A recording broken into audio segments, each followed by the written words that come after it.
Bom dia a todos. Peço que tomem os seus lugares. Vamos começar.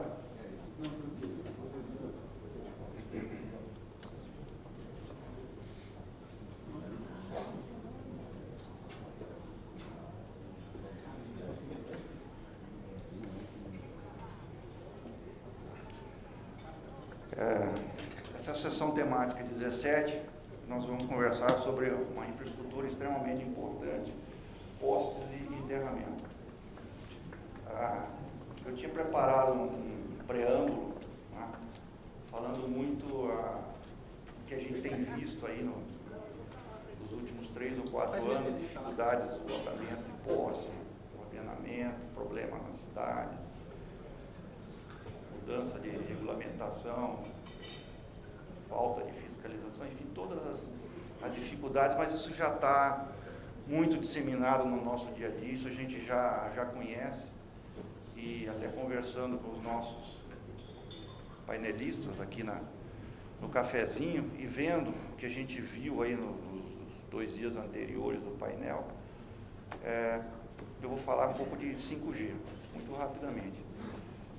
Esse, com certeza, é mais um drive, talvez o mais importante nesse momento. Claro, toda a situação da expansão da banda larga, que ainda vai continuar, mas o 5G, além da questão da transmissão pontual em espaços muito curtos, você tem a questão da própria ocupação da célula, da fixação da célula, que vai usar outros mobiliários urbanos, algumas fachadas, enfim.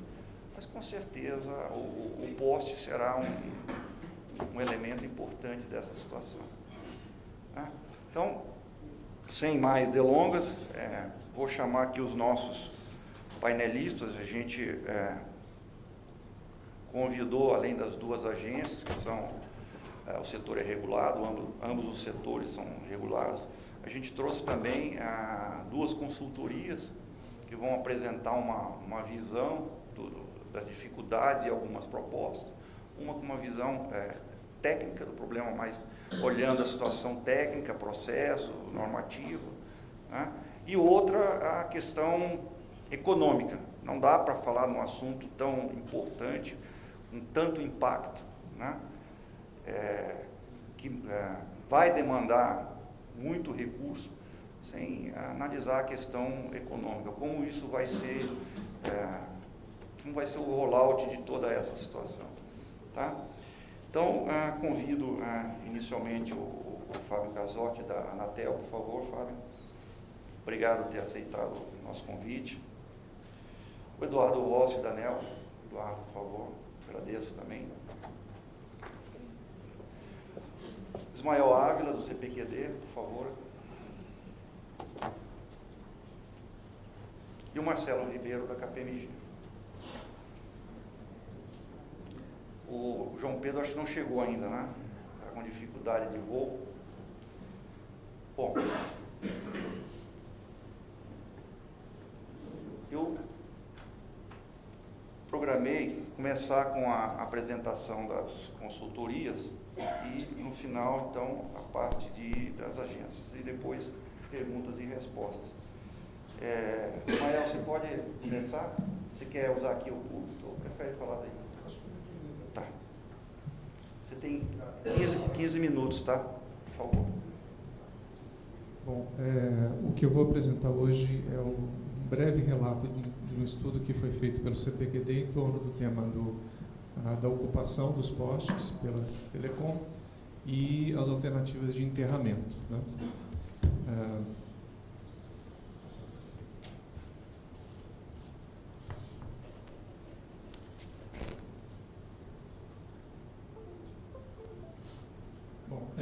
A apresentação está dividida em 4 partes. A primeira parte, a gente vai resumir para vocês o benchmark internacional que foi feito nesse trabalho, em que a gente estudou alguns países como referência para entender como que esses países tratam essa questão da infraestrutura. Um breve relato sobre uma proposta de governança que o CPQD elaborou em torno desse assunto. Depois, também um breve posicionamento em relação a uma norma única nacional respeito da ocupação e, por fim, também uma proposição do CPQD em torno da otimização da infraestrutura. O benchmark internacional ele cobriu 7 países que foram escolhidos em função da sua similaridade em termos de tamanho, né, dimensão territorial com o Brasil, e também pelo fato de muitos deles serem referência em questões tecnológicas ou de organização social, etc.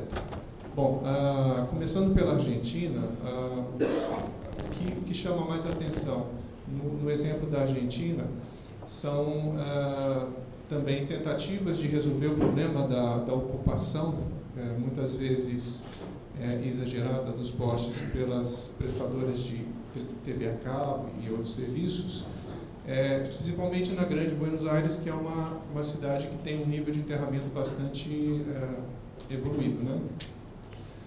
E muitas legislações foram elaboradas e muitas delas não surtiram efeito, porque eram muito impositivas e acabavam não se mostrando viáveis na prática. Mas a Argentina tem lições interessantes que estão listadas aí, que incluem iniciativas de requalificação urbana. Eles têm lá uma iniciativa chamada Centros Comerciais a Céu Aberto, que é algo interessante porque é algo que faz uma requalificação pensando em todos os setores, não só a parte das utilities, mas todo o entorno daquela área comercial que tem uma vocação comercial, tem uma vocação turística, etc. Então tem toda uma concertação entre vários atores que costuma levar a um resultado mais interessante, né? Mais recentemente, existem iniciativas de mapeamento do subsolo, né, por sonar, para entender onde estão passando as redes subterrâneas, de forma a tornar a expansão dessas redes mais eficaz. No caso da Austrália, é um país considerado de primeiro mundo, mas tem predomínio ainda de redes aéreas, mas desde 2000 até agora, várias políticas de estímulo ao enterramento têm surtido efeito, e a principal lição é que na Austrália as distribuidoras fazem as suas iniciativas de enterramento de forma multissetorial, envolvendo outros atores, envolvendo prefeituras, fazendo uma criteriosa seleção das áreas que serão priorizadas em função da necessidade técnica da distribuidora, do apoio que o município dá para aquela iniciativa em termos financeiros e da aceitação que os moradores do local têm em relação a essa iniciativa, sobretudo se ela implica um aumento na tarifa da energia. Outro exemplo muito interessante da Austrália, que eu acho que pode ser útil para o Brasil, é o uso, em algumas regiões do país, de verbas de royalties, né, dinheiro de royalties. A Austrália tem uma indústria mineral muito forte no oeste do país. Então, há municípios que investem dinheiro de royalty na construção dessa infraestrutura subterrânea. Nos parece razoável que esse dinheiro seja investido em infraestrutura e não em custeio da máquina do Estado, por exemplo. No caso do Canadá, é outro país de dimensões continentais, que tem também ainda uma predominância de redes aéreas, exceto nos centros das grandes metrópoles, né? E também uma coisa que é característica tanto do Canadá quanto dos Estados Unidos e outros países é que se priorizam redes subterrâneas em novos condomínios e novos bairros. Então, onde não existe já uma rede aérea, é ali que se viabiliza, né, um novo bairro, a construção já de uma rede subterrânea. Então, é quase um novo parâmetro de urbanização para eles, né? Mas observa-se no Canadá, por exemplo, grandes distribuidores de energia praticam o princípio de que o demandante paga. Então, se um município qualquer quer fazer um enterramento das redes em determinado local, pode ser feito, não é proibido, mas esse município ele tem que identificar e disponibilizar os recursos para esse investimento. A exceção a essa situação em que a distribuidora aporta recursos é quando ela percebe, ou ela, por algum critério, entende que ali tem um valor indiscutível do ponto de vista histórico, cultural, etc. Então, aí tem um programa específico da distribuidora para essa finalidade. No caso da China, o principal aprendizado que a gente destaca é que as informações da China não são tão fáceis de acessar quanto dos outros países, mas em artigos sobre esse assunto, publicados por autores chineses, a gente encontrou o seguinte relato. A China fez um esforço muito grande, muito rápido de enterramento ao longo de algumas décadas, mas com uma pobre governança do que foi feito, de uso e ocupação do subsolo. O resultado disso é que, com o tempo, começaram a se avolumar situações de acidentes, rompimento de tubulações de gás, todo tipo de problema. Então, o Estado chinês, então, ele repensou essa estratégia de enterramento, né, dentro de um contexto de requalificação urbana, e estão fazendo uma política agressiva de construção de galerias técnicas e túneis técnicos para as utilities, todas elas, nas principais cidades do país. Então, um volume muito grande de construção de galerias técnicas, com verbas dos estados e do governo central, e caminhando no sentido de resolver o legado da gestão da falta de governança anteriormente existente. Estados Unidos, outro país de dimensão continental, também predomínio de redes aéreas, né, ainda, e sempre, a exemplo do Canadá, nos Estados Unidos, eles sempre fazem aquela conta se faz ou não sentido economicamente fazer enterramento. Na maioria das situações, pelo critério econômico, a coisa não se justifica, a não ser que, no caso, por exemplo, do Canadá, eles fizeram um estudo e chegaram à conclusão que, se você considerar outros elementos sociais, pode ter algumas situações até se justificam, mas, como regra geral, não é economicamente uma coisa que tem um retorno indiscutível, né?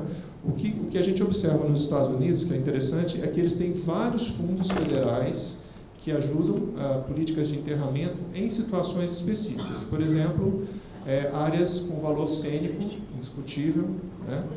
E áreas com valor histórico, cidades históricas, etc., ou áreas muito sujeitas a eventos climáticos que afetem redes aéreas.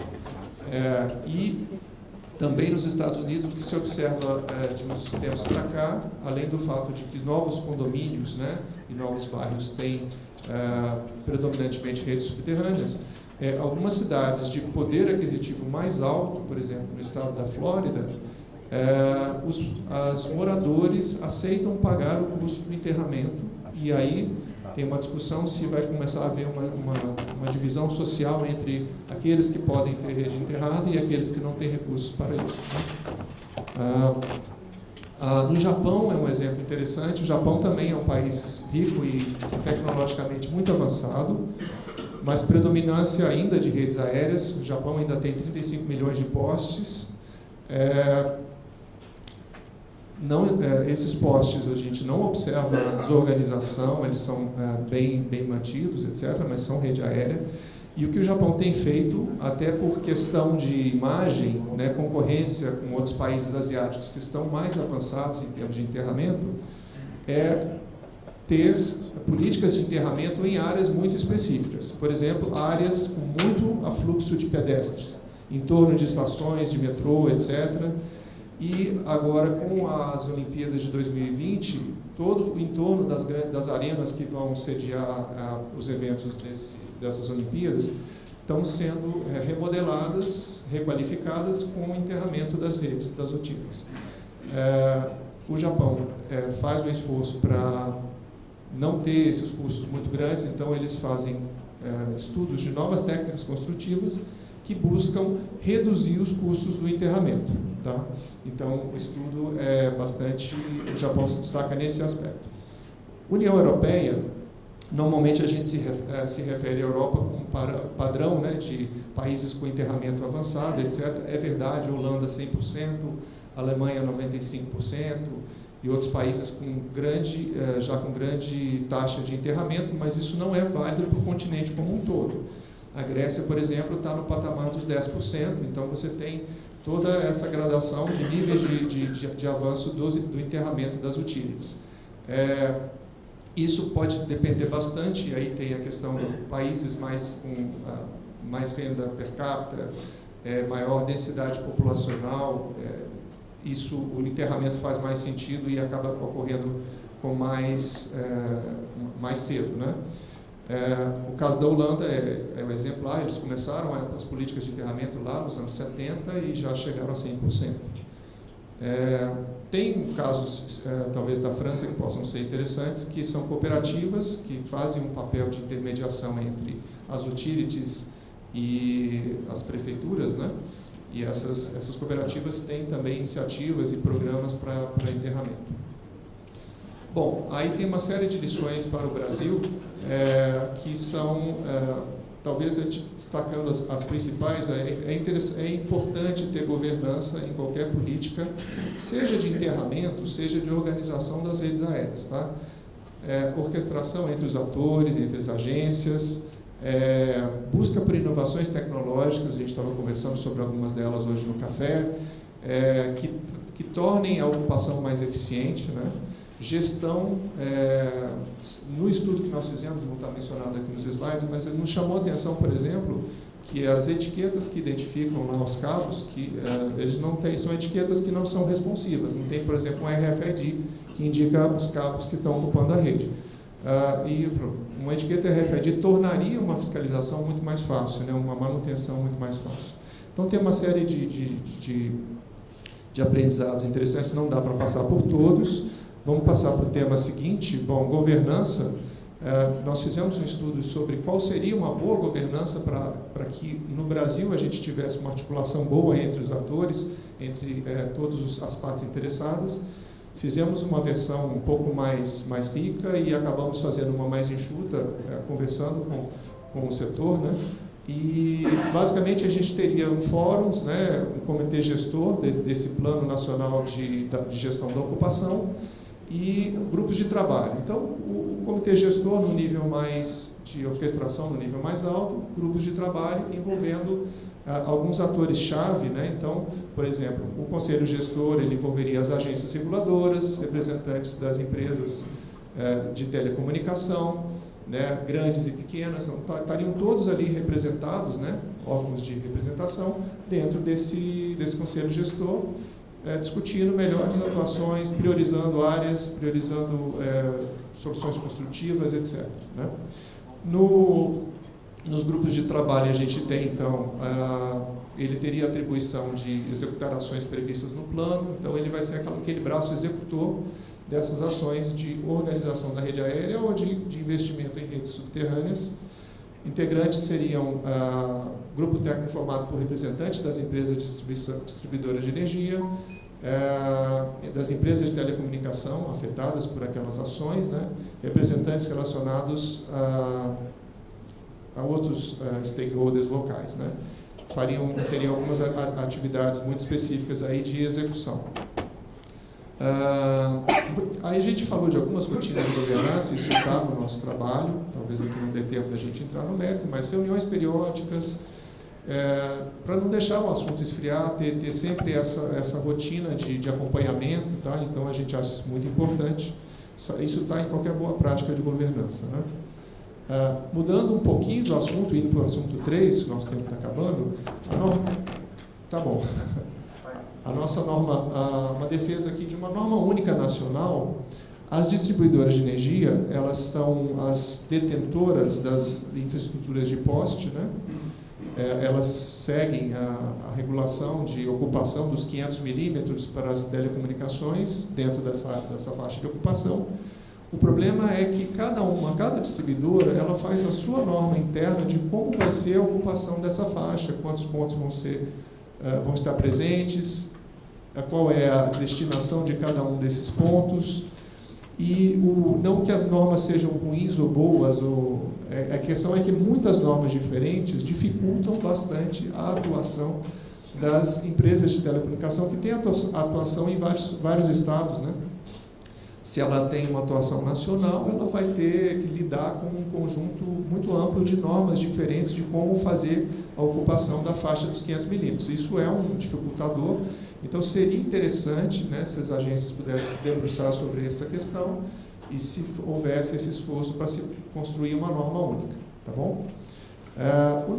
Para fechar, né, o nosso último tema, o tema 4, a otimização da infraestrutura. Nós fizemos um estudo sobre, bom, a gente tem lá uma faixa de 500 milímetros, que é uma faixa limitada, e a gente tem em vários locais, né, em grandes cidades, em grandes centros, em áreas adensadas, já uma necessidade de ocupação que está extrapolando um pouco o que tem de disponível no espaço. Nessa situação, a gente defende que pelo menos que haja uma ocupação de 6 pontos nesses 500 milímetros, 6 pontos de fixação, e que seja definido que pelo menos um desses pontos, o ponto 6, ele seja de compartilhamento obrigatório entre as empresas. Tá? Num primeiro momento, pelo menos, um ponto de compartilhamento obrigatório. Isso faria com que, ao invés da gente ter a possibilidade de 5 ou 6 CNPJs ocupando aquele trecho de rede, a gente consiga aumentar isso para 10 ou 11 empresas, tá? De forma organizada. Então, tem toda uma descrição de como isso funcionaria no nosso estudo. Aqui é um breve relato sobre essa ideia, né? Mas aqui a gente bate de novo no tema do compartilhamento, né? Ele foi falado várias vezes ao longo do nosso evento, né? Como uma necessidade, seja de compartilhamento de dutos, de infraestrutura subterrânea, seja de compartilhamento de pontos de ocupação na faixa aérea, tá bom? Bom, essas eram as ideias gerais, né? Então, acho que os demais panelistas vão aprofundar alguns desses temas, então agradeço a atenção de todos.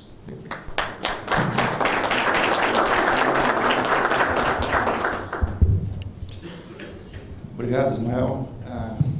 Bastante interessante as informações do benchmark. A gente tem visto algumas iniciativas, principalmente de prefeituras, que querem resolver ou tentam resolver essa situação com uma canetada. A gente tem um exemplo muito forte no Rio de Janeiro e existem outras cidades também que uma simples lei que quer obrigar ambos os setores a simplesmente fazer um processo de enterramento. Quando a gente vê que o enterramento é talvez com certeza a última alternativa a ser adotada, baseada em critérios técnicos e considerando a situação econômica, tirando de lado a situação histórica, que pode haver alguma outra prevalência, mas o exemplo nos mostra claramente isso tem que estar disseminado aí para que se considere essas premissas, né? E até, quem sabe, em forma de política pública para situações específicas. Outra coisa é a questão da governança, né? Se você fizer hoje uma adequação, qualquer tipo de arranjo numa região de alta demanda, 6 meses depois está igual. Vai estar igual, exatamente da mesma maneira. Então, há que se haver o cuidado, a governança de todo o processo, a fiscalização. Senão não adianta, vai ser dinheiro rasgado fora, dinheiro jogado fora. Em pouco tempo você vai ter a mesma situação de novo. Se não tiver uma forte governança, não vai funcionar. Não vai funcionar. Tá? E, por fim, os critérios normativos que sim precisam ser, não que sejam bons ou ruins, como você bem colocou, mas precisam ser mais uniformizados, né? Até para facilitar também a fiscalização, diminuir custos. Você tem todas as grandes empresas, elas atuam do norte a sul, simplifica procedimentos, processos. Sem dúvida, isso é um ganha-ganha muito grande. Obrigado, foi muito esclarecedor. Bom, Marcelo, o que você tem para contar para a gente? Deve ser um viés mais econômico. A gente não pode falar desse assunto sem pensar, né, do valor dos investimentos, quem vai pagar a conta, como vamos distribuir, enfim, é um aspecto que não pode ser deixado como última premissa. Fique à vontade. Exatamente. Tem 15 minutos, mas nós estamos bem folgados. O colega da Claro teve um problema, terminou não comparecendo, então estamos com um tempo tranquilo. Fique à vontade. Como até coloquei aqui, né, uma visão positiva, né? Primeiramente, queria agradecer a oportunidade que nos foi dada, cumprimentar os colegas aqui da mesa e a todos os participantes aqui. Minha apresentação ela foi dividida em 4 blocos. O primeiro bloco eu vou falar um pouquinho do cenário atual e dos problemas que a gente visualiza. No segundo, vou falar um pouquinho, diante desses problemas, quais são os desafios dos atores envolvidos. E daí sim, tentar compactuar uma proposição alinhada em prol de todos. E por fim, as minhas considerações finais. Quando eu falo do cenário atual, a gente visualiza que realmente temos um problema. O ex-presidente da Anatel, Juarez, ele já tinha comentado isso. O atual presidente, o senhor Leonardo Euler, também vem comentando a respeito do tema, e também o diretor-geral da ANEEL, o senhor André Peptoni.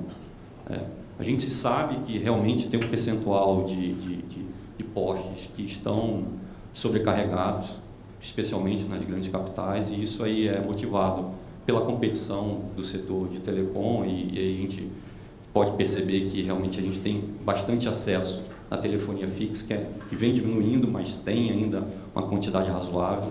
31 milhões de acessos na banda larga fixa no país, 17 milhões de acessos de TV por assinatura e mais de 5 mil operadoras de SCM que precisam dessa infraestrutura para poder prover os seus serviços. Com o advento do 5G, esse problema ainda vai se tornar mais complexo, né? E com isso, a Anatel e a ANEEL já vêm conjuntamente tentando vislumbrar e preparar o setor para essa questão. Porém, a gente precisa entender que tem algumas outras questões que precisam ser endereçadas e resolvidas o quanto antes. Uma delas é a questão do passivo, que precisa ser endereçado e tentar identificar e quantificar os postes que estão em desacordo com os requerimentos. Adicionalmente, tem um outro ponto importante que a gente precisa comentar, que é a questão do preço de referência atual, que ele deveria ser revisto e se possível, através de um modelo de custo, né? E aí, para tornar o problema mais complexo, e aí o Dickmann já até comentou anteriormente, a questão das prefeituras, né? As prefeituras vêm, aos poucos, tentando instituir legislações próprias e aí trazendo maior complexidade para esse problema. Diante desses problemas, quais são os principais desafios que a gente conseguiu elencar aqui? Aí eu comento um pouquinho das distribuidoras de energia, que é como ter o controle do que está sendo instalado, em uso e retirado, sem ter que realizar operações de fiscalização em loco nos postes. São milhões de postes que você deveria fazer a fiscalização, mas que se torna muito inviável fazer dessa forma. Outro ponto importante, um desafio que as distribuidoras também possuem, é como obter o equilíbrio entre a receita oriunda do aluguel e do compartilhamento e os custos relacionados de manutenção, enfim. E, por último, como prover um compartilhamento seguro que não impacte os seus indicadores de qualidade e, por consequente, não ter as multas proferidas pela ANEEL. Quando a gente olha ao lado das operadoras, os desafios que a gente visualiza é como obter o acesso à infraestrutura de maneira mais rápida e fácil, sendo que a gente sabe que os projetos para serem aprovados pelas distribuidoras de energia são demorados, sendo que os clientes das operadoras de telecom não têm essa paciência de ficar esperando todo esse tempo. Outro ponto que é mais ou menos óbvio, mas é pagar o menor preço possível pelo ponto. E, por último, e também não menos importante, é como não ter o risco do seu cabo cortado indevidamente, e aí, obviamente, vai afetar a qualidade dos serviços e os seus clientes em potencial. E no meio do caminho, a gente tem as duas agências reguladoras, tanto a ANEEL como a Anatel, que tem um desafio enorme, que é criar um regulamento em conjunto, um novo regulamento em conjunto, que estabeleça regras e valores de referência justos e bons para todas as partes. E já pensando no 5G. Outro ponto, e aí é mais para a ANEEL, é como repactuar a questão da modicidade tarifária que impacta as concessionárias de distribuição de energia. Né? E por último, e não menos importante, é criar um modelo de adequação do passivo para um longo prazo, com razoabilidade financeira e uma divisão desses custos da faxina entre todos os atores envolvidos. Né? Diante desses problemas e desafios, o que eu posso propor e tentar colocar em uma visão propositiva, a KPMG ela vai fazer um estudo tentando trazer algumas soluções e cenários para aperfeiçoar essa metodologia de compartilhamento, tentando endereçar alguns pontos que até o Dickmann comentou, a questão econômica, tentar propor uma metodologia de identificação dessa quantificação do passivo e da regularização, que acho que isso é importante, e assim, isso tem que ser feito ao longo de alguns anos, não dá para ser feito de uma forma rápida, isso porque é dinheiro, tem dinheiro envolvido, um investimento alto, que nós sabemos. Tentar trazer soluções econômicas para o preço da fixação do poste, propor soluções econômicas financeiras que eliminem possíveis incrementos ou despesas de custos não previstos nesse compartilhamento e, de uma forma também, tentar trazer soluções que afastem a presença do subsídio cruzado entre os dois setores, que isso, de uma certa forma, impacta a questão da modicidade tarifária nas distribuidoras de energia. Por fim, queria deixar algumas considerações finais, que eu acho que é bastante salutar e importante a gente comentar, que é, o primeiro, que o problema existe e que os atores envolvidos precisam resolver ele de forma conjunta. Segundo, os desafios são enormes e requerem uma atenção muito especial de todos. Terceiro, é preciso criar incentivos com prazos factíveis para o reordenamento e limpeza dos pontos, bem como os custos atrelados a esse reordenamento devem ser divididos entre todos os atores. Quarto, o preço de referência precisa ser revisto e, se possível, atrelado ao modelo de custos.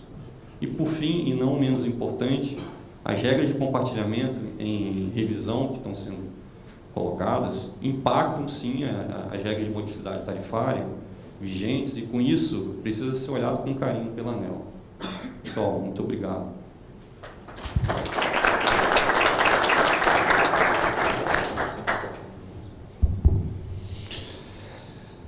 Obrigado, Marcelo. Vou fazer um comentário. Quando você falou ali das prefeituras, eu também tinha comentado, que a gente observa que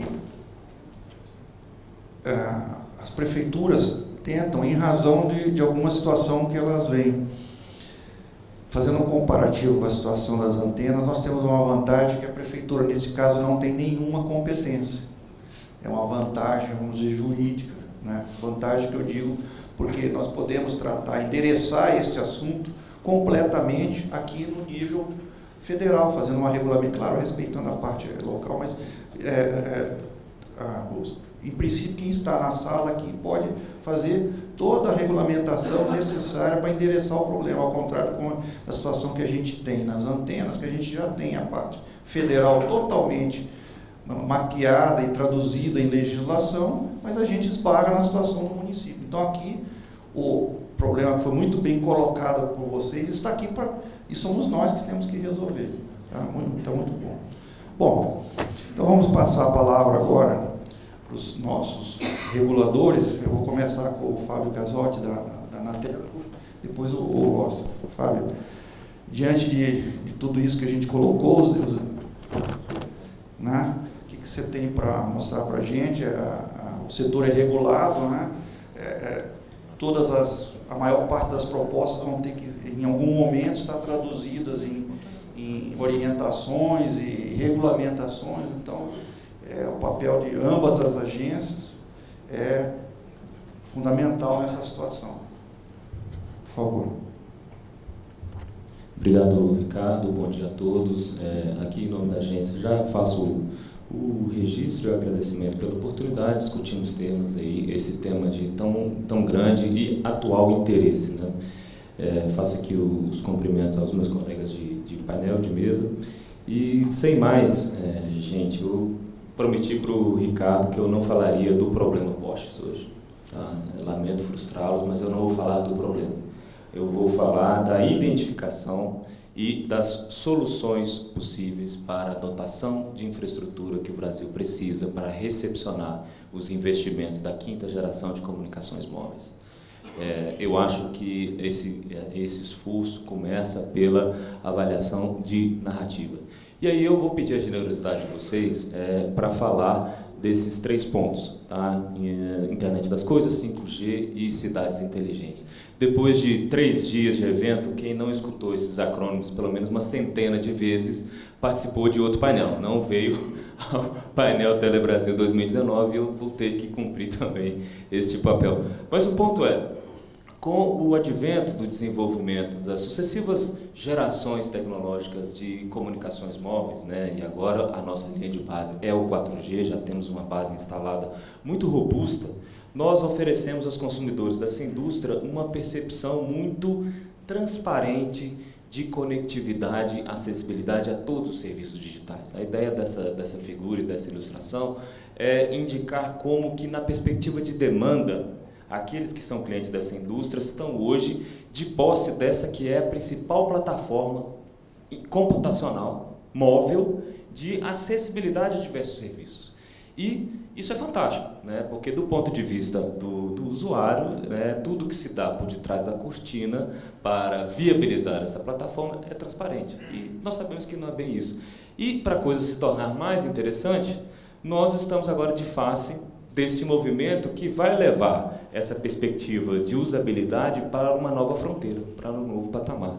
O que era antes muito voltado para a dinâmica de experiência pessoal, comunicação, consumo de conteúdos e experiências individuais, passa agora para um ecossistema completamente novo, né? Onde se tem dito aí nos últimos 2 dias os novos modelos de negócio, as novas parcerias e as ofertas B2B, 2C estão ainda por descobrir. E o aspecto fantástico, né, que eu espero sensibilizá-los aqui, é de que antes, né, e diferentemente do que qualquer outra onda tecnológica, a necessidade de identificação e preparação da infraestrutura de suporte se faz mais premente do que nunca. E eu não estou sozinho nesse argumento. Tá? Esse é um documento bastante interessante da Deloitte. Ele foi elaborado com o viés nos Estados Unidos. Eu não traduzi para manter a fidelidade com a narrativa, mas em grandes conceitos o que está sendo indicado é a necessidade que está materializada de densificação para poder suprir a demanda por conectividade, para poder, de fato, entregar para as expectativas hoje existentes de confiabilidade, latência e capacidade. Nós vamos precisar dotar o país e todos aqueles que querem ter uma infraestrutura de 5G capaz de honrar essas promessas, de uma densa e muito sólida capacidade de fibra e uma densa capacidade de irradiação de elementos das small cells. Né? Em uma parte aí do slide existe uma ilustração em perspectiva, né, para os profissionais da indústria, não é algo indicativo, mas isso eu extraí de um material de comunicação, me faltou a fonte, da AT&T, que utilizava disso para sensibilizar as prefeituras com relação ao esforço de instalação de small cells. Então, para colocar em perspectiva esse movimento histórico, que saímos de uma cobertura macro dotada de macrocells e grandes raios de cobertura para algo muito próximo a hotspots e small cells. E, para não me fiar apenas numa perspectiva, eu tomei vantagem do material que foi, inclusive, distribuído a todos. Né, as senhoras e os senhores, consta ali daquela sacolinha de bom grado oferecida aí pelo Cine Telebrasil, material da BCG, que, em grossa comparação, faz essa indicação e, inclusive, chega a nominar os postos de iluminação pública como, além de outro mobiliário público, que ele chega ali, inclusive, a indicar os abrigos de ônibus, serão candidatos à instalação e a fixação dos elementos irradiantes para a dotação de infraestrutura 5G em Small Cells. Então, é um pouco do desafio que temos por enfrentar enquanto roadmap de dotação de infraestrutura necessária para recepcionar os investimentos em 5G. Só um minuto. E aí, ilustrando, de modo a congregar essas informações, essa é uma ilustração de uma empresa chamada Chromecastle, sediada nos Estados Unidos, que traz o conceito de Tower Companies para este ambiente urbano denso, né, que é o objeto do nosso painel. Então, ali estão indicadas 3 possibilidades de utilização para a instalação e também incentivo e governança, de co-investimento, né, com um diálogo ali trazendo três alternativas, uma de posteamento de iluminação pública, outra de posteamento de rede de distribuição e um chamado mastro, que é a solução que tem sido elaborada para municipalidades que já promoveram em regiões turísticas ou por algum comprometimento histórico, já promoveram o enterramento de redes aéreas. Tá? E esse último caso em particular, uma cidade exemplo de onde isso tem sido debatido é Washington.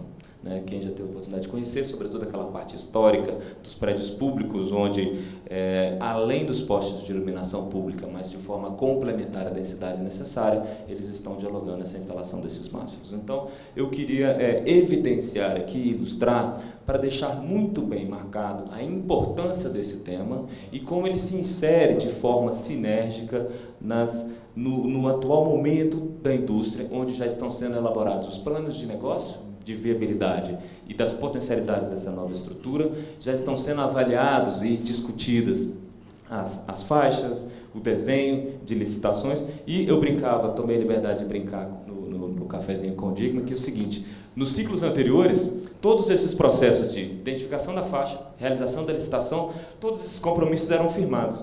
E aí chegava-se lá da alta direção da companhia para os nossos colegas de infraestrutura, fala assim: olha, eu já ganhei a licitação, já paguei para a Anatel a primeira parcela da RF, agora vocês entregam nesse prazo. Então, se virem. E o que eu estou trazendo um alerta é que, pelas peculiaridades do 5G, que se somam aos investimentos e à necessidade de atendimentos FTT Home e FTTX, para o 5G em singular, essa preocupação em infraestrutura precisa ser antecipada, meus amigos. Precisa ser antecipada, do contrário, teremos uma trajetória de inserção muito dificultada. E aí, eu gostaria de ilustrar com algumas situações, inclusive práticas. Né? Esses são alguns casos de já instalação nessa perspectiva desenvolvida. Talvez chegue a chocar alguns, mas um que está ilustrado ali, o exemplo, é a fixação na cordoalha. Então, eu tenho uma antena fixada, inclusive, na cordoalha, além dessa fixação física que está ali ilustrada no topo das infraestruturas. Tá?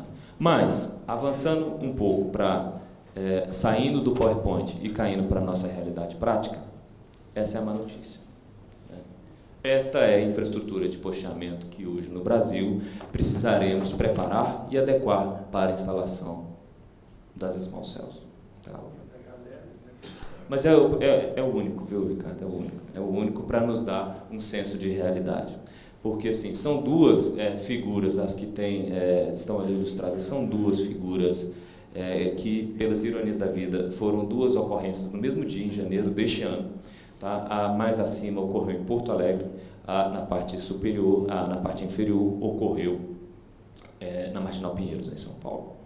E eu ilustro ali também um pouco com a insurgência, não só do setor elétrico, mas também de outros agentes que atuam como controladores, né, que têm essa preocupação e têm trazido alguma movimentação.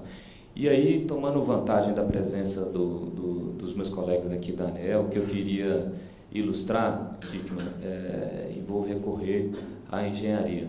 O que eu vejo com essa figura, com condições tão drásticas, é um pouco aquela precipitação que ocorre com a concentração de diferença de potencial. Se nada for feito, gente, o arco voltaico vai se formar. O que eu vejo é isso. Tá? Com a diferença de potencial e aquele, né, poder de pontas que a gente verifica, quando você tem um acúmulo de uma diferença de potencial tão elevada, uma hora o arco vai se formar. E é o que a gente está verificando. Tá? Reações extremadas e condutas mais violentas e agressivas, como aquela que está ali ilustrada, onde a distribuidora veicula o recolhimento de 850 quilos de fibra, eminentemente, é uma violência. Né? É uma coisa trágica. Mas eu posso me prender na violência da ação da distribuidora, ou eu posso ser mais inteligente e querer entender quais foram os passos e quais foram as pressões que formou aquela diferença de potencial a ponto de conformar aquele arco voltaico. Né? O que a gente precisa fazer é dar uns passos atrás e enxergar toda a dinâmica. Porque todos têm sido muito pressionados, né? Não só distribuidoras, reguladores, também os prestadores, e precisamos conjuntamente desenhar uma solução. Né? Apesar do impacto que representa essa imagem, eu acho que ela contribui num senso de realidade do ponto que chegamos e como que essa trajetória precisa alcançar uma compreensão. Não estamos inertes. A partir do que foi mencionado aqui, de fato, na gestão, então, do presidente Quadros, já houve esse diagnóstico, e com o alinhamento com a direção do diretor-geral André Pepitone, iniciamos um processo de revisão da norma. Já foi oferecido para as duas indústrias um primeiro ensaio de diagnósticos, e ali eu faço 3 breves ilustrações para indicar um pouco das condutas, dos problemas e incentivos que permeiam esse relacionamento. Primeiro, uma teoria muito forte na questão econômica, que é a tragédia dos comuns, que no final do dia representa a atuação individual, racional de cada agente, mas que na coletividade ela pode vir a trazer problemas. Né? Isso é muito próprio de recursos naturais, recursos finitos, onde alguém agindo em seu próprio benefício particular, sem a percepção do todo, pode levar a um esgotamento. Associado a essa dinâmica, nós temos uma teoria forense, né, que dá conta ali da teoria das janelas quebradas, que no final do dia dialoga com a percepção de desordem. E como a percepção de desordem, a percepção visual, afeta inclusive o nosso comportamento. Então, é essa teoria que muitas vezes suporta dinâmicas de tolerância zero, porque isso tem várias vertentes, desde aquela história das janelas quebradas também, mas também o papel no chão. Né? O primeiro, papel no chão, causa impacto, o segundo, nem tanto, o terceiro, muito menos. Se eu chego e a coisa está toda bagunçada, eu não tenho compromisso nenhum com manter a higiene, e é muito do problema que a gente precisa enfrentar, sobretudo em áreas muito densas. E vem um aspecto final, talvez mais constrangedor, que é um aparente, um suposto risco moral, no sentido de que o ônus social da desordem hoje existente na faixa compartilhada de exposta recai no setor elétrico e nas distribuidoras. Né? Então, o combinado dessas estruturas, desses conceitos, nos traz a situação de hoje. E a Anatel e a ANEEL estão hoje, como foi dito, né, também a partir da gestão do presidente Leonardo, muito afinadas nesse discurso. Tem aqui presente colegas da ANEEL que têm sido trabalhadores desse processo, servidores desse processo, buscando, no melhor espírito público, alcançar uma racionalidade e alcançar uma melhor entrega à sociedade com relação a esse assunto.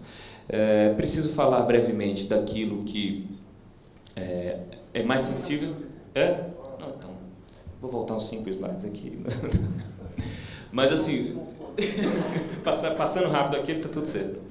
Então, preciso falar aqui daquele aspecto que é o aspecto mais sensível do comportamento humano, que é o bolso. Gente, nós temos 46 milhões de postes no Brasil.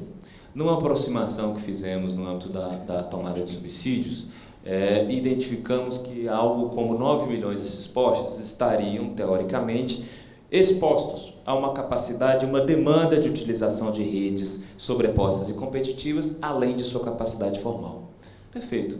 Então, se, a priori, temos 9 milhões, e são uma identificação ainda preliminar, se eu faço ali uma avaliação, mesmo que aproximada, de um custo de unificação ou de organização da ordem de R$ 1.000 a R$ 2.000 por poste, estamos falando de um custo setorial para as duas indústrias de 10 a 20 bilhões de reais.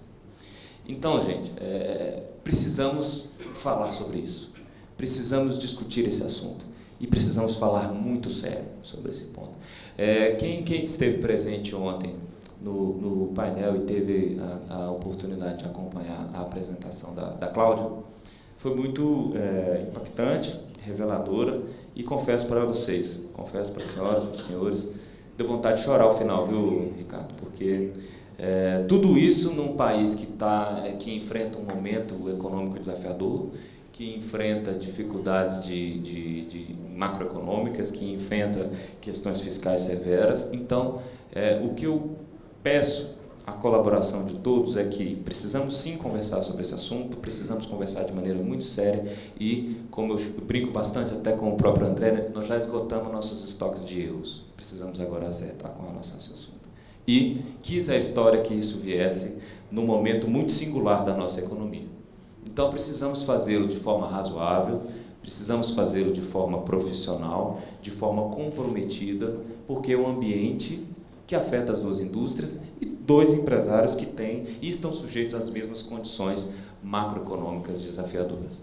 E, por fim, com muita humildade, eu já me encaminho aqui para as considerações finais, com muita humildade reconheço que precisamos entender e construir conjuntamente soluções, né? Não temos nós, reguladores, a pretensão de termos todas essas informações, resolver, Digma, com uma canetada. Eu acho que já aprendemos um pouco essa lição e precisamos construir essa trajetória de maneira conjunta, mas oferecendo à sociedade uma perspectiva crível. Eu costumo brincar nas minhas apresentações que este daí é o terno de 3,19 com 70% de captura pela modicidade tarifária. Não me parece que ele esteja adequado, não me parece que ele esteja confortável e não me parece que ele sirva a todos os tipos e ambientes de realidade, né? Com esse sentido, eu acho que a gente merece que nós nos dediquemos à realidade setorial, econômica e mercadológica de cada parte do país.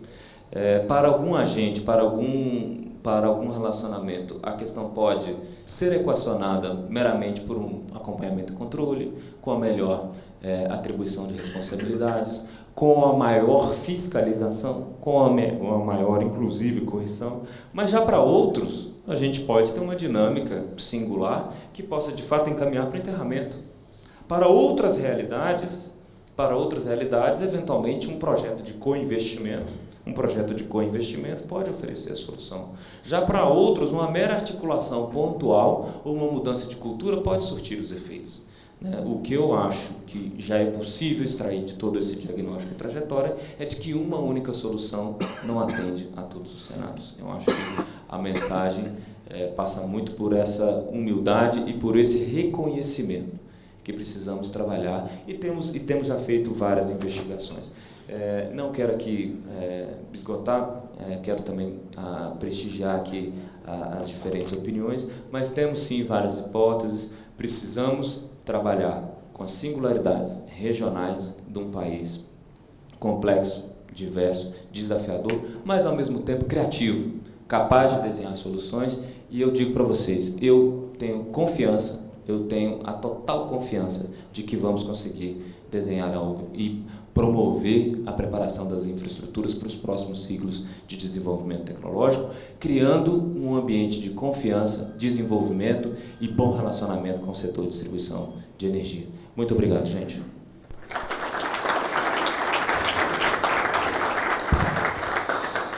Obrigado, Fábio. Há sim uma oportunidade de negócios em cima de toda essa dificuldade. Você falou em co-investimento, a antena do André lá já ficou ligada, lá, já viu uma oportunidade. E é isso sim. Pelo que o problema se apresenta, tem oportunidade de se encaminhar toda essa situação e há ganha-ganha para ambos os setores e há espaço para algum negócio. Eu queria agradecer a presença do André Roelli, da ANEEL, da Natália Lobo, do Ministério da Economia, e do Luiz Alexandre, que é o nosso presidente da Telebrasil. Marcelo, você ficou por último, não que a palavra... Rossi, desculpe. Rossi, você ficou por último, não que o assunto não tenha que ser encaminhado em ambas as agências e com a participação de todos. Eu acho que aquele slide que ele colocou ali, que aparecia uma microcélula fixada na cordoalha, ilustra bem. Se hoje a gente já tem que trabalhar com as caixas, com as esperas, com a reserva, com o ponto de fixação, você tem mais um elemento que vai, eu diria que vai chegar um momento que vai estar em cada um dos postos. Então, como é que a ANEEL está vendo essa nova perspectiva? Você já tem tudo que a gente tinha na situação que chegamos hoje, e tem mais a premissa a necessidade do 5G, e como foi muito bem colocado aqui pela agência, pela Anatel, o endereçamento da infraestrutura tem que ser imediato, senão a gente vai ter um atraso em toda essa situação. Então, por favor. Bom dia a todos. Cumprimento a todos, cumprimento os colegas de mesa, em nome da ANEEL, especialmente do diretor Efraim, que é o relator da revisão da nossa resolução conjunta que trata no tema de compartilhamento de infraestruturas. Eu agradeço o convite aqui da Telebrasil para um painel, para um evento tão consolidado quanto o painel Telebrasil, e acho que é realmente um ponto muito importante essa conversa entre os setores, e a ANEEL está muito empenhada nisso. Você pode me passar o passador, por favor? Menciono aqui também, agradeço a presença do Roeli, nosso embaixador aqui no setor de telecomunicações, né? Talvez a figura mais conhecida aqui, o Jonathan, nosso especialista no tema também. Qualquer coisa que eu falar aqui que vocês não gostarem, vocês já podem registrar a reclamação com eles. Brincadeira. Bom, então eu vou falar de compartilhamento de infraestrutura e depois um pouquinho de redes subterrâneas, né? O primeiro ponto é que a própria LGT, né, ela estabelece que as prestadoras de serviços de telecomunicações, elas têm sim direito ao acesso, é lei, né? Não é uma questão de oferecer favor, o acesso é garantido à infraestrutura. Porém, cabe ao regulador do cessionário, nesse caso a ANEEL, o regulador das distribuidoras, a definição das condições para esse acesso, perfeito? Nesse contexto, a resolução conjunta número 1, lá entre a ANEEL, a Anatel e a ANP, que é o primeiro passo entre as agências para tratar de compartilhamento de infraestrutura, ela traz lá que o serviço prestado pela distribuidora de energia elétrica, né, pelo detentor da infraestrutura, não pode ser prejudicado por esse acesso. Tá? E, novamente, que cabe à ANEEL, no caso, né, quando a gente está falando de infraestrutura de distribuição de energia elétrica, a regulação das condições. Bom, qual é o desafio que a gente tem? Na mesma linha do Fábio, eu vou colocar que não é aquela fixação por colocar o problema, né, mas a gente tem que falar do problema. O desafio, do ponto de vista do regulador de energia elétrica, e creio que também das distribuidoras de energia elétrica, é o que a gente vê na foto, a organização, né, principalmente esse ponto do passivo,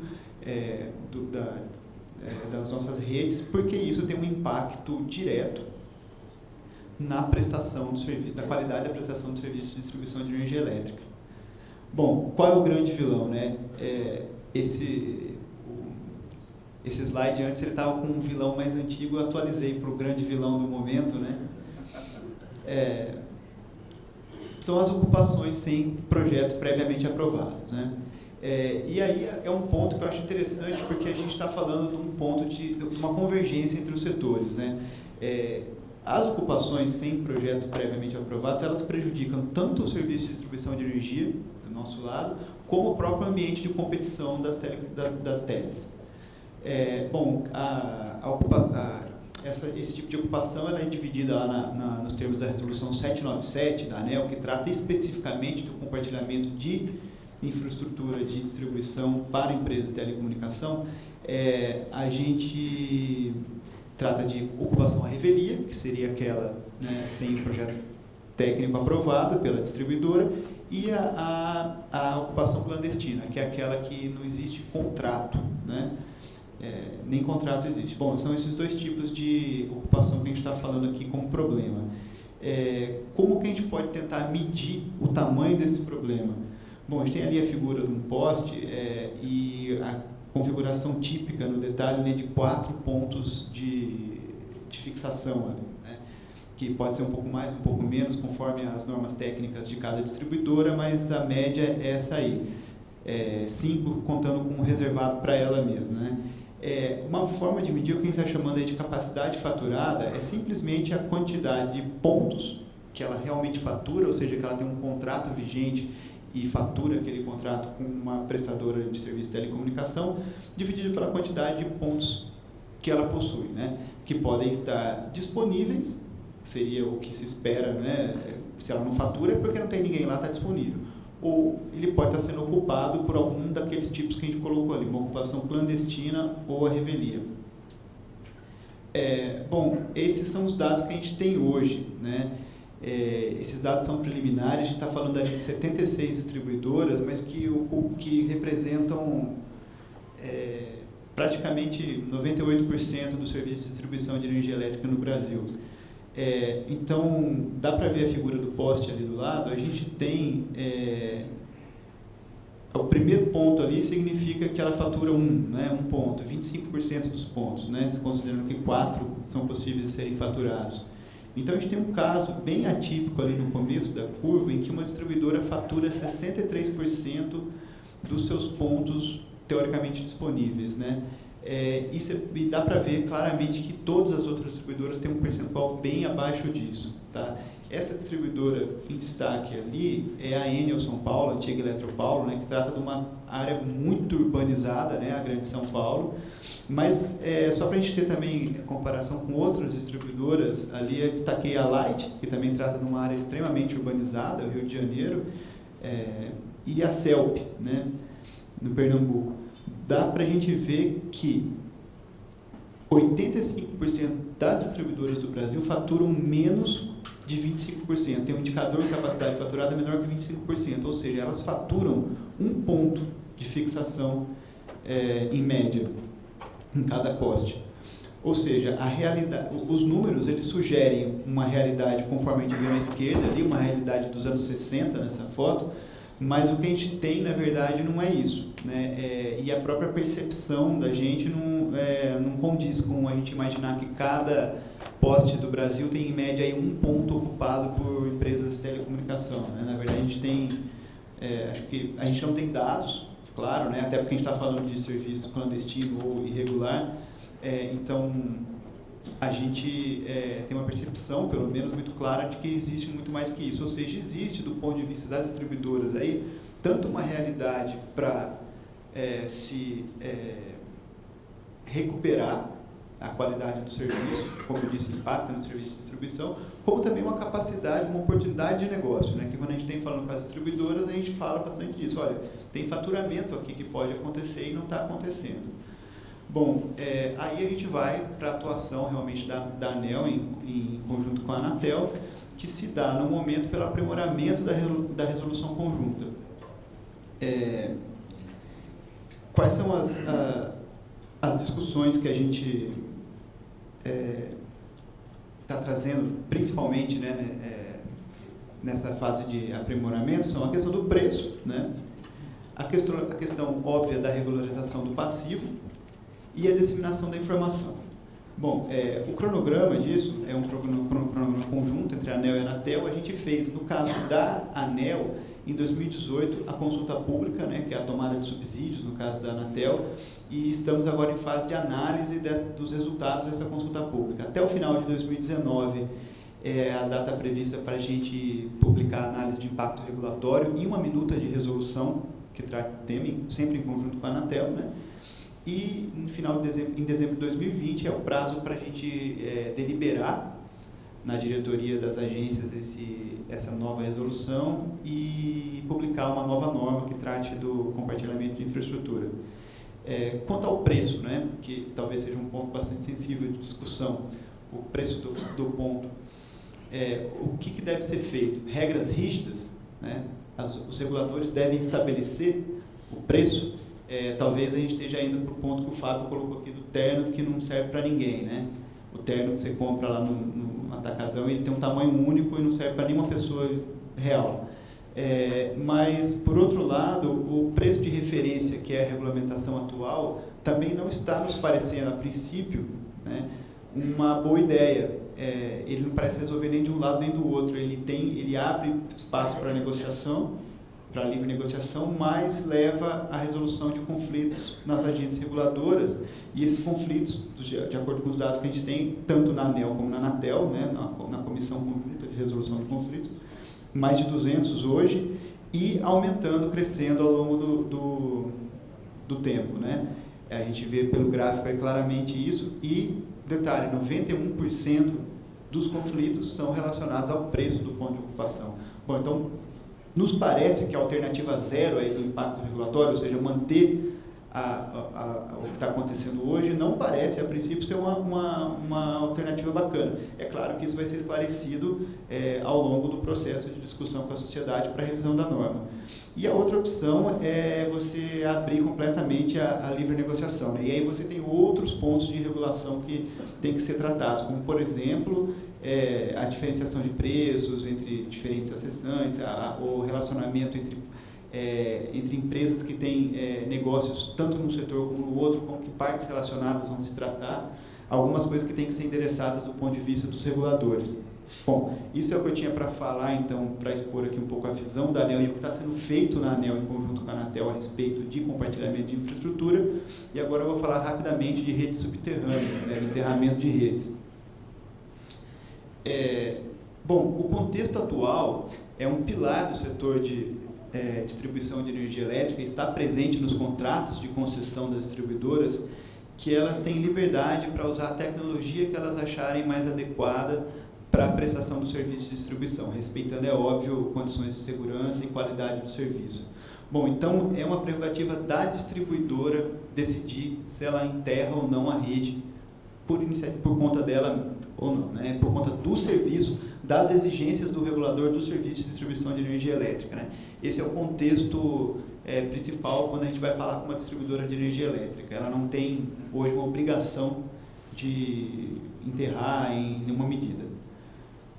Bom, uma questão muito relevante é o custo, claro, né? Os estudos aí, o número mais comum a gente ouvir é que as redes subterrâneas custam, o investimento para uma rede subterrânea é 10 vezes maior do que para uma rede aérea. Isso é bastante significativo, né? Em termos de operação e manutenção, apesar de não ter um contexto, não ser tão óbvio verificar que é muito mais caro tratar da rede subterrânea, né? Não é tão óbvio assim, então dá para a gente fazer estudos mais aprofundados aí, saber se tem ganho aí.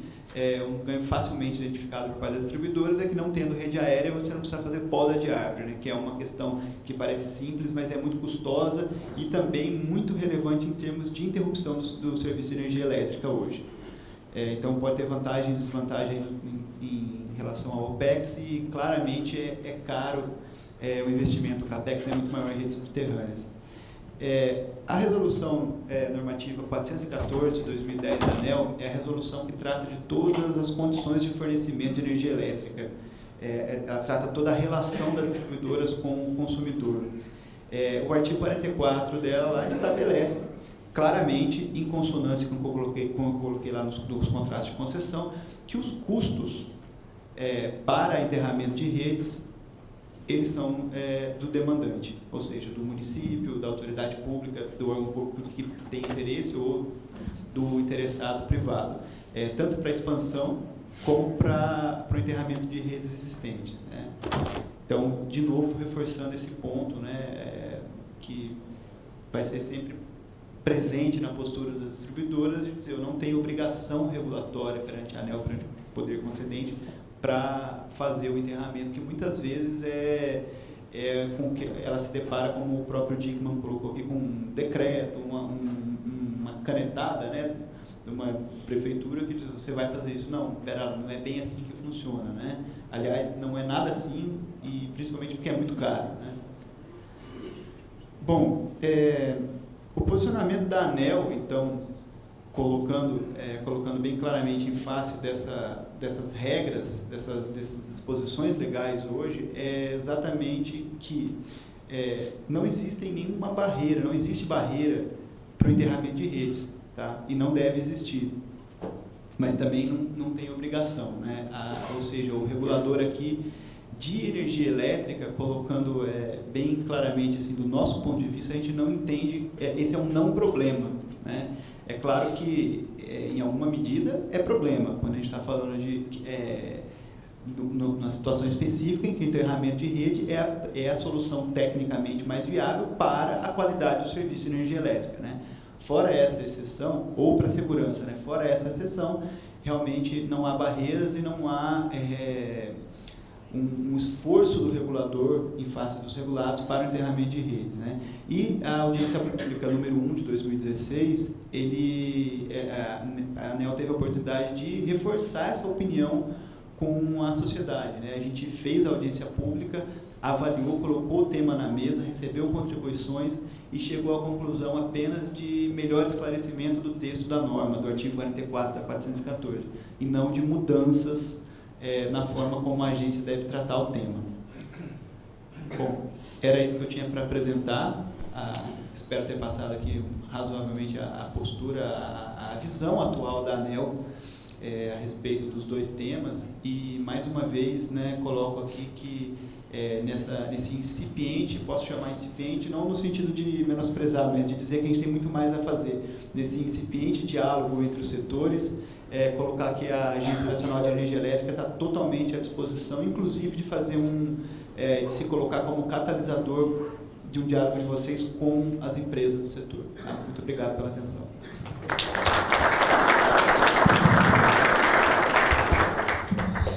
Obrigado, Eduardo. Acho que o diálogo realmente é importante. Vamos levar essa mensagem, né, entre a indústria e ambas as agências. Olhando o prazo ali final de 2020, eu vejo que nós temos realmente um desafio ali de técnico, nós temos um desafio de cronograma aí. Nós vamos ter o leilão, fala-se já no começo do que vem, a questão da infraestrutura realmente estava a corda no pescoço. Nós vamos endereçar isso antes.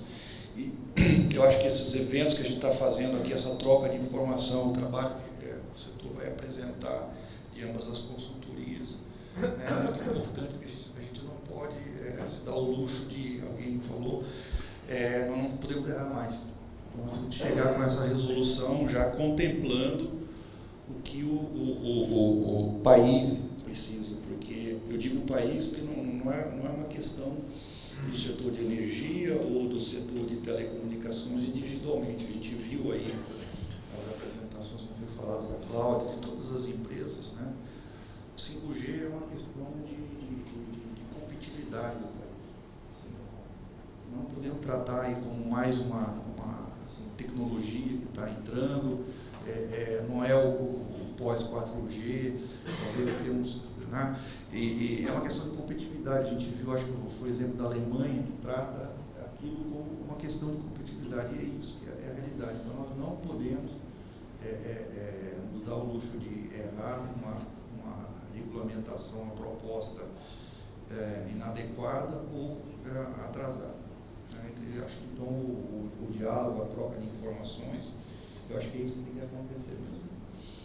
Bom, estamos com tempo, todo mundo atendeu o pedido de ser conciso, temos 15 minutos para perguntas e respostas, tá certo? O tema é muito, já tem ali uma, duas, vamos lá, quando concordam, ladies first, depois já passo para o Brunetti.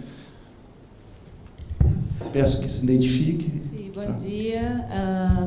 Meu nome é Sara, eu trabalho para a Fundação Alemão, trabalhamos com o Ministério do Desenvolvimento Regional sobre cidades inteligentes.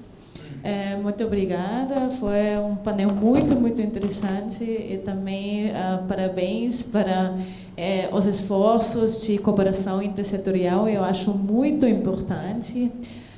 Do ponto de vista de um urbanista, talvez não é uma questão, mas talvez umas recomendações ou pensamentos que eu gostaria de compartilhar. Eu acho que vocês têm uma oportunidade muito grande se começam a incluir outros setores também. especialmente se vemos a questão de mobilidade urbana, que agora no Brasil ainda sigue como uma prioridade. Estamos falando sobre mobilidade ativa, complete street design. Então, isso seria uma oportunidade para a questão de enterramento muito grande, porque, como você colocou, que 50% até 70% do custo vem das obras civis. Né? Então, se você também vê o exemplo dos Estados Unidos com a Dig Once Policy, que eu acho um exemplo muito forte, eles colocaram isso mais na construção de pistas e ruas regionais, mas acho que também no espaço urbano seria uma oportunidade muito, muito grande de reduzir o custo e ver como usar as vantagens intersetoriais. Mas por isso seria importante de colocar esses atores também na estrutura de governança. E eu acho que sei que com as prefeituras, claro que sempre é um pouco um desafio também, mas eles deveriam ser um dos parceiros principais, porque não é uma questão somente de energia elétrica e telecomunicação. A outra coisa que estivemos discutindo muito também em painéis mais internacionais foi sobre a possibilidade de incluir a questão da infraestrutura de telecomunicação dentro do conceito de Land Value Capture.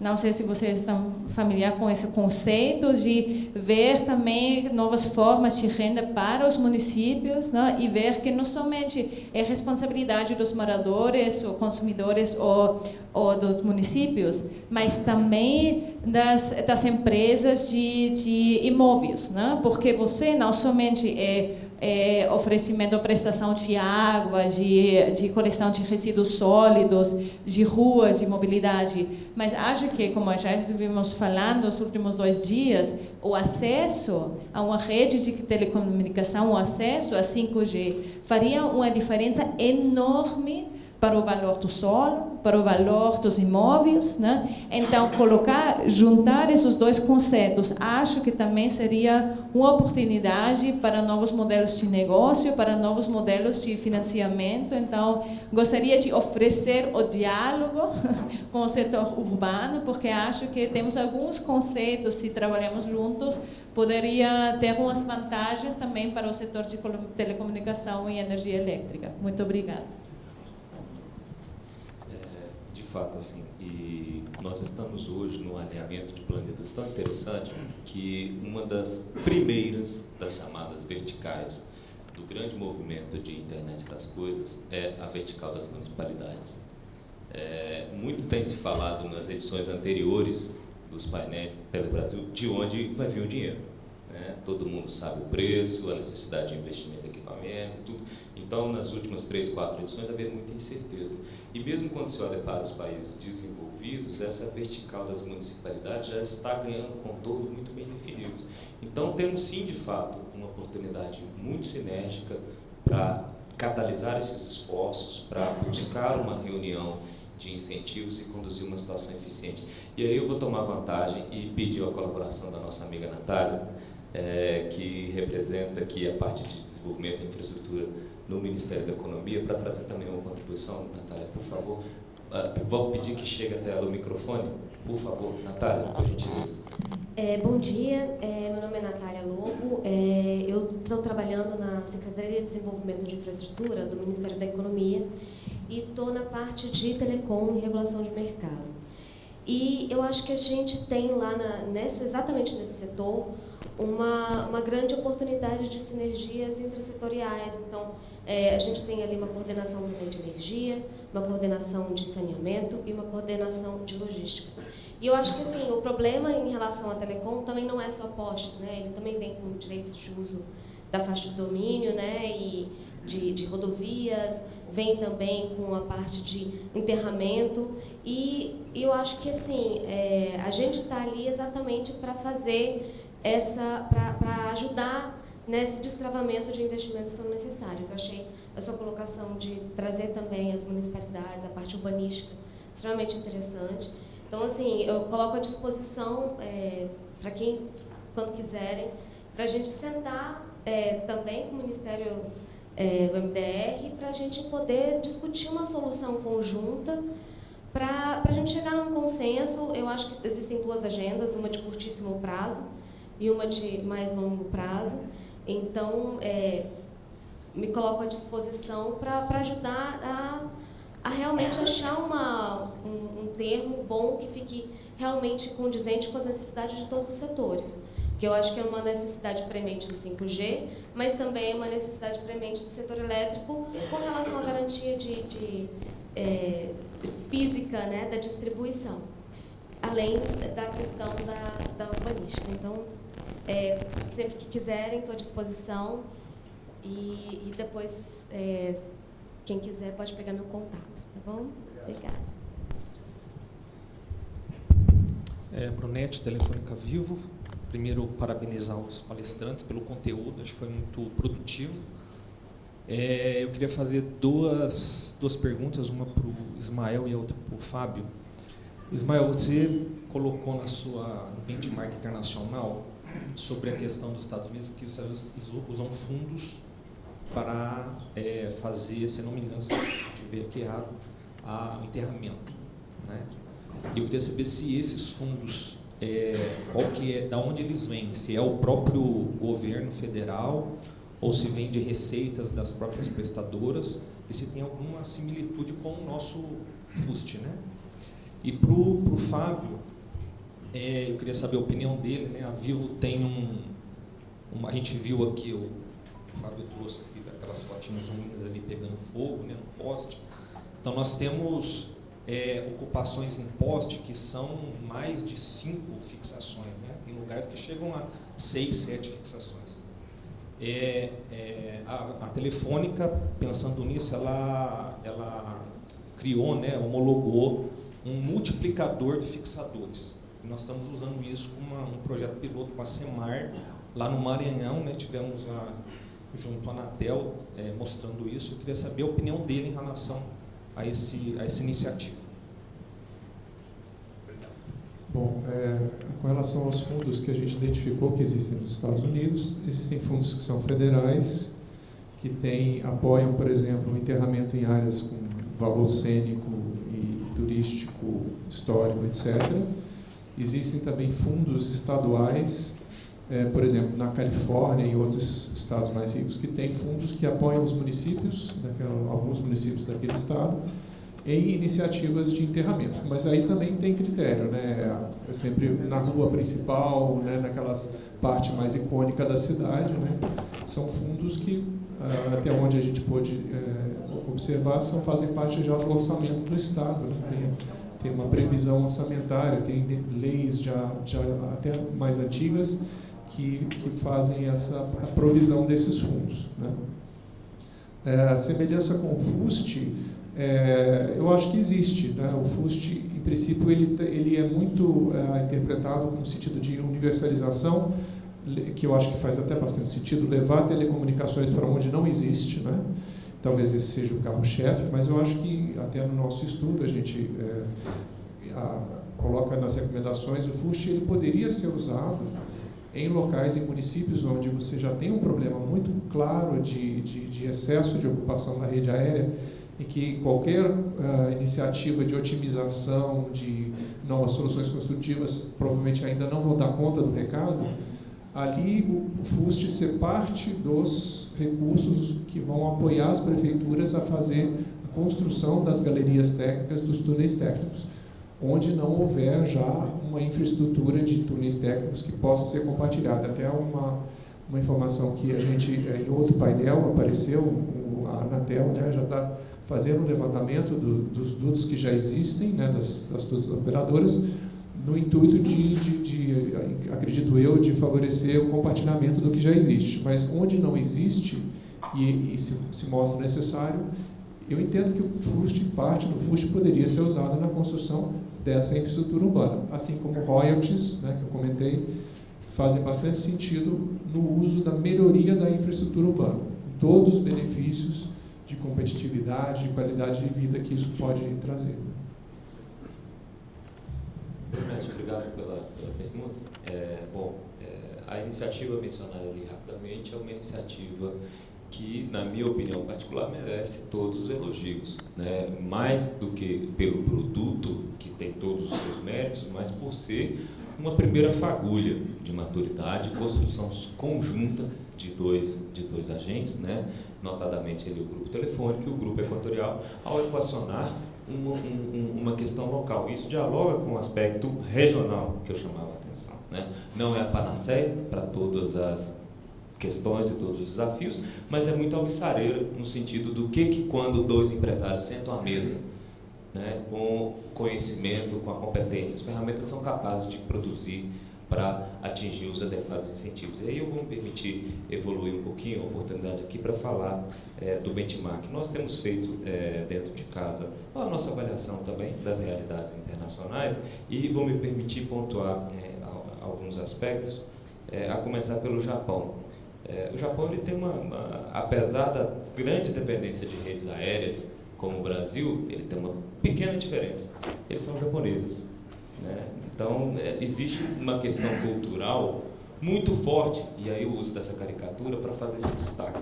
Existe uma questão cultural muito forte que nos distancia de algumas realidades e precisa ser levada em consideração, né? Culturas que têm uma componente mais rígida, de conformidade, de conduta, não fatalmente chegariam a uma condição que chegamos atualmente no Brasil.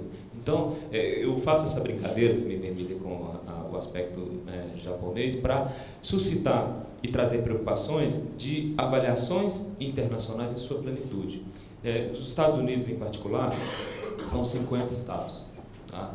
E lá, além dos conflitos entre as indústrias, lá o conflito entre o poder central e os estados, ele também se apresenta, porque lá, de fato, são Estados Unidos, com alto grau de liberdade individual. Então, desses 50, 30 e 20, eu não sei exatamente qual que é a proporção, mas alguns optaram por seguir a legislação federal e outros optaram por fazer uma disciplina local da questão.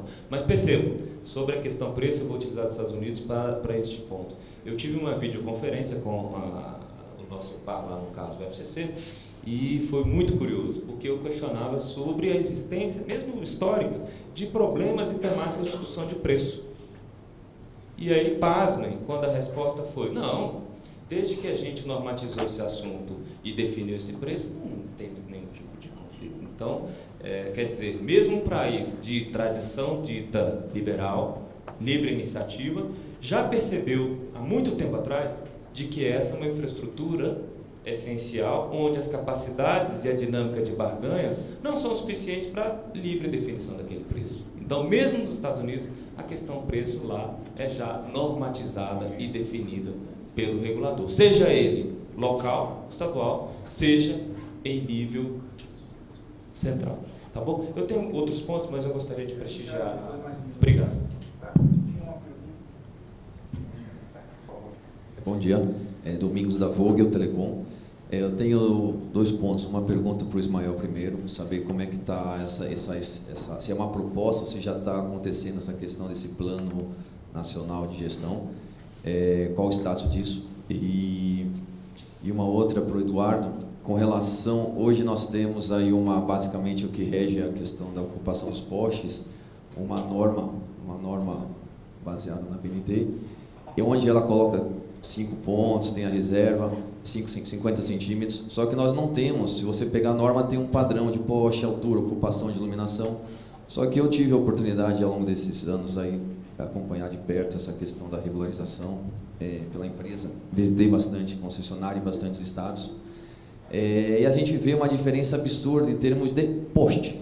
Então nós temos hoje o poste cilíndrico de 9 metros em São Paulo, temos muito poste duplo T no Nordeste com um estado muito ruim, temos poste de madeira muito utilizado ainda no Sul, então não existe uma padronização. Então, como a ANEEL coloca isso para as concessionárias, se existe alguma obrigatoriedade de padronizar, se não existe, porque a nossa norma, ela se baseia num princípio técnico de um poste que não é realidade. E aí nós pegamos ainda a questão da iluminação pública, que agora passa a ser já é uma obrigação da municipalidade, não mais da concessionária. Então a gente vê colocando iluminação pública baixa, às vezes iluminação de calçada, e algumas concessionárias entendem que isso é o ponto de iluminação máximo, então começa a cortar cabo, então a gente tem sofrido bastante com isso, principalmente em São Paulo.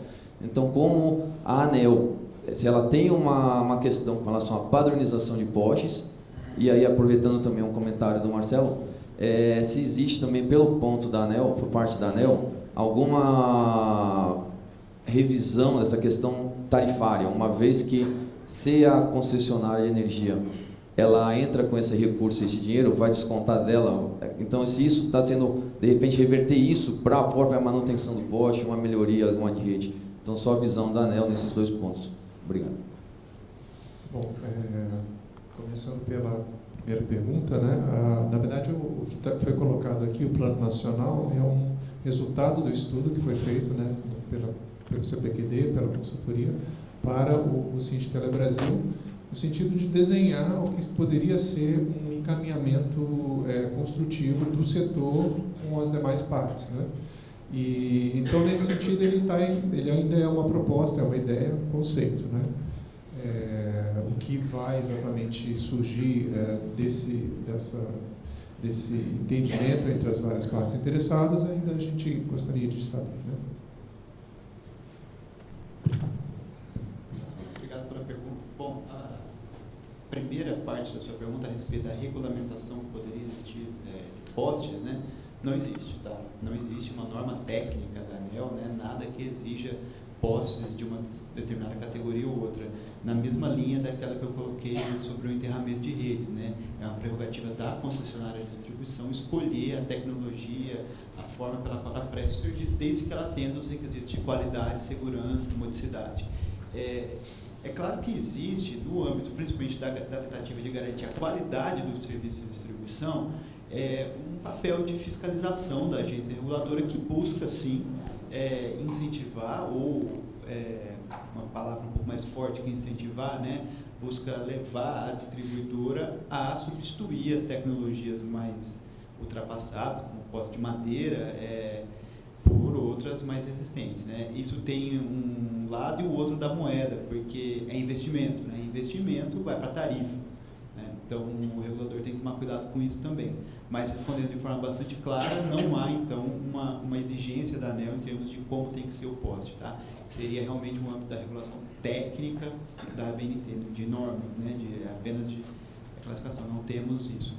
E o outro ponto, eu não sei se eu entendi bem a sua pergunta, mas... não, ainda voltando, você colocou lá da iluminação, a distribuidora entende que aquele é o ponto máximo e tal. Isso pode ser tratado no âmbito da 797, que trata da regulação, da relação contratual ali, né, da relação do acesso mesmo, da prestadora de serviço de telecomunicação à infraestrutura da distribuidora. Então, poxa, você cortou o meu fio, você tirou, você não me permitiu, você não aprova o projeto. A gente tem, então, essa regulação, né, a 797/2017, que trata de como fazer o acesso, né, mas não a regulação técnica, né. Sobre o segundo ponto, a gente tem, então, ali, eu confesso que não sei se eu entendi a sua pergunta exatamente, mas você tem ali uma parte do que é faturado dos pontos de fixação, a distribuidora não fica, né, na verdade, a grande parte daquilo, 60% hoje, já foi 90%, vai para a modicidade tarifária do serviço de distribuição. Esse também é um ponto, é um aspecto que tem os dois lados da moeda, né? Você tem aí, claro, a redução, né, do custo do serviço, do preço do serviço para o consumidor, mas também não faz com que não haja um incentivo muito grande das distribuidoras a serem protagonistas nesse papel da regularização do passivo, né? Para que ela vai fazer isso se o retorno é muito pequeno, né? Então, esse é um ponto que, a princípio, não está assim, sendo direcionado a discussão a ele nessa revisão de normativos, mas que é claro que pode ser endereçado na agência a qualquer momento, tá? Eu acredito que você colocou mais no sentido de a gente reverter esses recursos à regularização da estrutura. Para a questão tarifária, se de repente já fosse aplicado diretamente com esse fundo aí para melhoria de imposto, padronização, por exemplo. Entendi. Não tem essa relação. Essa pergunta foi feita em um outro fórum que eu tive com o Fábio lá no Ceará, muito presente esse tipo de pergunta, até, por que não usa isso para enterrar? Por exemplo, a gente não tem esse tipo de relacionamento entre a rubrica que é faturada pela distribuidora, os recursos que ela obteve com essa questão de compartilhamento de infraestrutura para teles, que não tem nenhuma relação com nenhuma outra rubrica de investimento dela, nem para enterrar, nem para melhorar a infraestrutura. É uma questão de livre iniciativa dela essa gestão, tá? Isso não pode ser criado por iniciativa da Daniel? É só obrigatoriedade? Essa proposta? Olha, eu não sei até que ponto isso seria de... posso complementar, Ricardo? Poder pode. Eu só não foi falado, né, no microfone. Isso poderia, a pergunta do nosso colega, poderia ou não ser criada esse tipo de obrigação? Poderia. Agora, o regulador, ele sempre se coloca, a gente tem colocado aqui uma discussão, acho que o nosso colega da KPMG colocou, né, da gente não ter subsídios cruzados entre os setores, é muito importante, uma visão que qualquer regulador tem que ter. E uma outra postura que eu considero até uma certa humildade do regulador é também não se meter onde ele não é chamado, né? Por que o regulador de energia elétrica criaria essa obrigação? A gente tem que ter uma justificativa para isso, que se insira no âmbito da energia elétrica, da regulação de energia elétrica, que se justifique ali dentro. Se não se justificar, não tem por que a gente fazer isso. Aí você passa a falar de política pública. Aí você passa a falar de fomento, de incentivo, de outra coisa que pode ser tratada, e a ANEEL pode fazer parte disso, dessa discussão, mas que passa do escopo da regulação que a ANEEL tem competência para fazer, né? Novamente, que é de qualidade e de gestão do serviço de distribuição de energia elétrica. Na hora que você pega 60% e joga para a modalidade, para mudar a cidade, você não está fazendo isso? Você está pegando uma receita que vem de telecom e jogando para a energia elétrica? Realmente, a gente tem que discutir... A proposta dele é pegar integralmente e jogar na infraestrutura que está sendo utilizada por telecom. Quando você pega 60%, você falou antes era 90%, e está jogando isso para dentro do setor elétrico, você não está interferindo de uma certa maneira? A gente entende que não, porque quem pagou o poste, quem pagou o investimento é o consumidor de energia elétrica, né? As receitas advindas daquela estrutura, elas são partilhadas entre o investidor, o prestador do serviço, que é claro que tem que ter a sua remuneração, né? Que é determinada lá pela nossa regulação econômica, né? E é um preceito também legal da regulação do setor elétrico, o partilhamento dos ganhos, né? A divisão de ganhos, né? Principalmente de eficiência, de qualidade, aquilo que ultrapassa o necessário que a regulação econômica entende para o distribuidor, ele é compartilhado, os ganhos são compartilhados com o consumidor, que pagou aquela estrutura, né? Nesse caso, a empresa de telecomunicação, do nosso ponto de vista, ela é um cliente, né? Ela está utilizando uma estrutura de energia elétrica, portanto, o que a distribuidora recebe desse cliente, ela tem direito de ficar com uma parte para ela e dividir a gente não está pegando receita do setor de telecomunicações, essa é a ideia, né? Agora, se isso, vendo de um ponto de vista mais global, se essa é a melhor ideia ou não, é uma questão que pode ser discutida, né? Até que ponto o consumidor se confunde com o usuário de telecomunicações?